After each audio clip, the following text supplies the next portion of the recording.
Welcome to Making Memoir Magic, the podcast where we unlock the power of your story and guide you through the magical process of turning life experiences into memoirs that inspire and impact.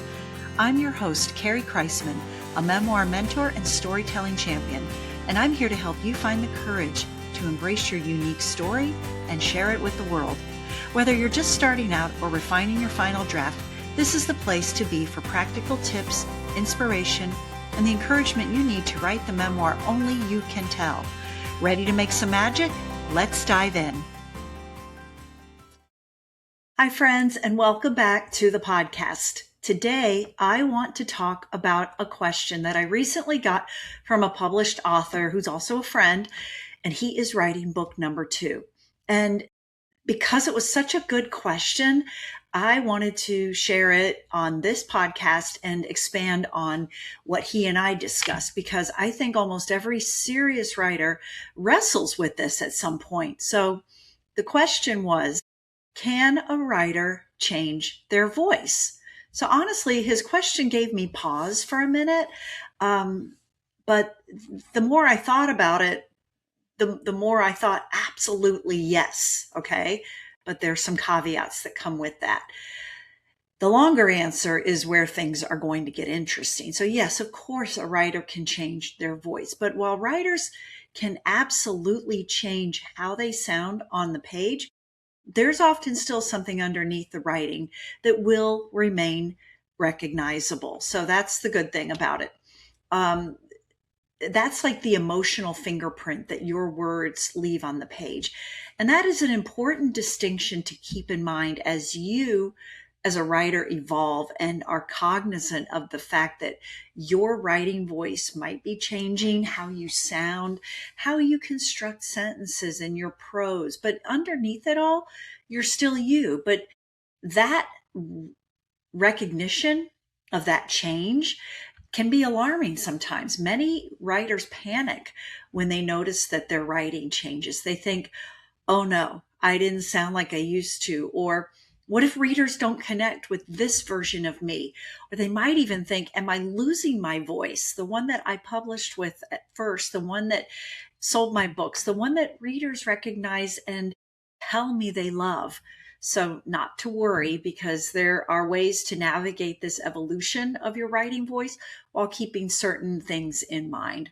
So I want you to know that the evolution of your writing voice is a sign of life. So a stagnant voice is usually a stagnant writer, okay? And we don't want that.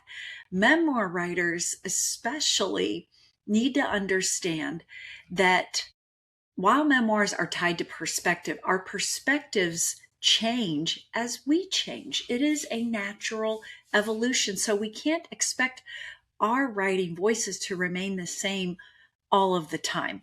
The person who wrote your first book or essay or article, but we're talking about aspiring authors and authors, so we'll stick to that. But keep this in mind if you're a writer who is just listening to this podcast and found it, because it applies to you as well. But the person who wrote your first book no longer exists in the same way. So now that may feel like an inconsistency, all right? But trust me, it is growth, okay? It's you growing as a writer. So before we go further, I think it helps to separate 3 elements that writers often lump together, and that is voice, style, and tone. They often are used interchangeably, but they're not the same thing. Voice is your overall personality on the page. It's the deeper sensibility behind the writing. It's how readers experience you. Style is more technical. Think sentence structure, vocabulary, pacing, syntax, and how dense or sparse your prose feels. Tone is the emotional atmosphere of your writing. One of your pieces may feel funny, or even one of the chapters in your book may feel funny at some points or something. Not that your whole book becomes a comedic repertoire of your experiences, but one piece may feel funny while another might feel reflective. Another could be angry or tender. those things can shift dramatically depending on the story that you're telling. Now, like a grief memoir should not sound exactly like a travel memoir that you may have written 5 years before. So it's natural that your voice is going to change. All right. And if you're writing a grief memoir, your voice is going to sound different because of what you have experienced. So if it does sound the same, then I think you might have a problem. Okay. You have to lean into how you have changed as an author. So even when tone and style change, your reader can often still sense the same writer underneath. And that is your true voice coming through. It's your worldview beneath the words. So I think one reason writers become anxious about voice and a potentially changing voice is because we've romanticized this idea that there is one true permanent voice that we are supposed to find. We're supposed to find our writing voice, and we might feel that it is set in stone and non-pliable and not no fluid there whatsoever, like it's buried in the woods somewhere waiting for us next to a moss covered typewriter and a candle from anthropology. So your writing voice is not a fixed destination. It evolves as we evolve. Early in our writing lives, many of us may still be writing through other people's voices. Even though we may not realize it, we might imitate authors that we admire. We absorb rhythms and cadences and sentence structures, and that is normal. Painters study the masters, musicians study other musicians and composers, and aspiring authors and current authors study other writers. How many times have you read a book, not just for enjoyment, but to learn how it's constructed, learn how dialogue is treated and executed? That's studying, and that is okay. But it's not okay if you're masking your true voice or resisting a change that you might feel is necessary in your writing voice. Just keep in mind, nobody walks onto the writing page or sits down at their computer to write fully formed. But eventually, if we keep writing long enough, our own emotional rhythms start pushing their way through imitation. And that's when voice starts becoming unmistakably ours. Sometimes a writer will say, I want to change my voice. But what they really mean is, I want permission to become more honest. And those two things are not the same. Now, there are healthy reasons a writer might want to change his or her voice. They mature, or something like grief, motherhood, illness, success, or failure changes them. Now, a 30-year-old writer should not sound like a 56-year-old person. We should not sound the way we did 5 years ago even, but certainly 30 years ago, unless, you've just created this taxidermized version of ourselves and mounted our creative spirit over the fireplace. And nobody wants that. Your readers are changing creatures as well, and they know that their favorite authors and writers are going to do the same. So I think writers sometimes want to change their voice as they become more confident. Early on, writing can feel performative. You're trying to sound writerly, literary, intelligent, or even profound. And sometimes the greatest evolution in your writing voice looks like subtraction.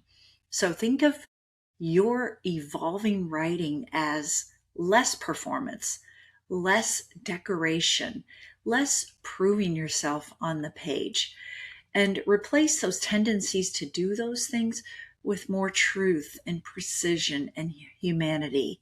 And all of this is especially important with memoir, because memoir writing is about excavation. You spend years peeling away image management, peeling away what sounds impressive, getting rid of what you think sounds acceptable, until eventually you reach something quieter and truer. And often, your voice changes naturally in that process. Now, there are real benefits to allowing your voice to evolve, and one is artistic growth. Writers who evolve are usually writers who are paying attention and who are staying curious. They're willing to risk becoming new versions of themselves. And another benefit is emotional range. Different stories require different emotional textures. A deeply reflective memoir about caregiving may demand a different voice than a humorous collection of essays about dating after divorce. And you can be both those people and write both of those stories, but with different voices. All of that is healthy. And another benefit to changing your writing voice, only if it's something where you feel like you're being led, okay? Keep that in mind. But it helps you avoid creative stagnation. Nothing suffocates creativity faster than becoming a tribute band to your own book. So imagine spending your entire creative life trying to recreate a former version of yourself.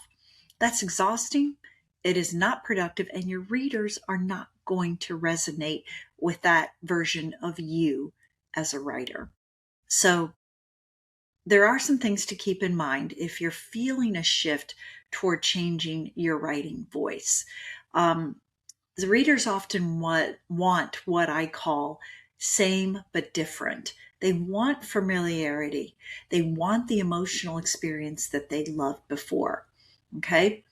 So if your memoir was raw and intimate and vulnerable, and your next book is suddenly sounds emotionally distant or overly polished, your reader will likely feel disconnected. So beware of forcing a voice change because you might unintentionally be chasing trends. Ultimately, it's the authenticity in your voice and your words through your lived experiences that turns your readers into fans. So it's not worth it to try to sound like a book talk influencer or trying to project a certain label like minimalist or something like that. Resist the urge to sound more literary or commercial like all the other writers out there, or a lot of other writers out there. If you're not an edgy writer naturally, stop trying to sound that way. Stop worrying about what you think is going to sell or what you think an algorithm on social media is currently demanding. Your readers can feel it. Okay, they're smart, and always remember they came to you for a reason and resonated with your work for a reason. True authenticity has texture. Performance does too. And readers know the difference more than writers think they do. So the danger isn't changing your writer's voice, it's abandoning yourself in the process. Now, there are some wonderful examples of writers whose voices evolved beautifully over time. David Sedaris is an example. His earlier work leaned heavily comic and performative, but later books became more emotionally layered and reflective while still feeling unmistakably like him. Joan Didion is another example. Compare her earlier journalism and essays to The Year of Magical Thinking. Different emotional textures entirely, same brilliant mind underneath. Then there's Anne Lamott, one of my favorites. Her voice matured over time, too. She is still recognizable, still honest, but wiser, more distilled, and honestly, I think writers most obsessed with the voice are often the writers who are already becoming better because they're aware of it. And they're listening to themselves and their words. They're paying attention to language, emotional truth, and rhythm. So bad writers rarely sit around agonizing their voice. They just bulldoze through the page with all of the subtlety of a leaf blower. And if you heard that, that is my dog Jake barking. The mailman was just here, so ignore that. They're usually sleeping quietly in the office behind me, and on the sofa rather. So the deeper question Underneath all of this is usually not how do I create a new voice? It's how do I stop censoring the real one? That's the harder, more long term work. And writing asks us to become more ourselves over time. The idea when writing more than one piece of work, be it memoir, book, essay, or poetry, is not to discover one fixed voice and freeze it forever. It's to become more fully ourselves on the page as life continues to shape us. So you should strive to invoke more honesty in your prose. Challenge yourself to become more observant, courageous, and truthful, even when your voice sounds different than it did 5 years ago. So if your writing style and voice never evolve, there's a good chance you haven't allowed yourself to change either. And that's a far more dangerous thing creatively. So I'll leave you with that. And I want to thank you for listening today. And there's Jake. If this episode resonated with you, or if you're wrestling with finding or trusting your own voice as a writer, I'd love for you to share this episode with another writer who may need to hear it too. And remember, your voice doesn't need to sound like anyone else's to matter. It just needs to be honestly yours. Thank you for joining me on this episode of Making Memoir Magic. I hope today's conversation inspired you to take the next step toward telling your unique story through memoir. Remember, your story matters and someone out there is waiting to read it.